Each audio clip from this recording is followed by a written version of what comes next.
आपला लाडका दादा गेल्यानंतर संपूर्ण महाराष्ट्र हळहळला.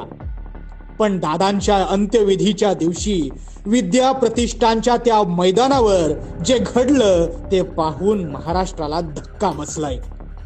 गोरगरीब रडत होते, कार्यकर्त्यांना शोक अनावर होत नव्हता, पण रक्ताची नाती फिदी फिदी करून हसत होती. दादा गेल्याचं तसूभरही दुःख त्यांच्या डोळ्यातून पाझरलं नाही.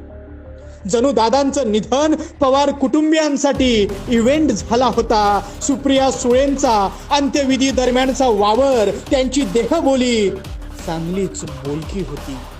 सिटिंग अरेंजमेंट करताना व्हायरल झालेले ताईचे व्हिज्युअल्स पाहून महाराष्ट्र म्हणाला, अशा प्रसंगी कुणाला कुठे जागा मिळो, ताईला हा दिखावा करण्याची गरज काय होती.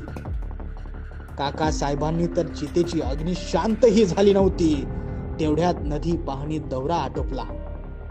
पवार साहेब, प्रतिभा काकी आणि सुप्रिया ताई, तुमच्या या वागणुकीमुळे आज महाराष्ट्र शर्मसार झालाय, लज्जित झालाय.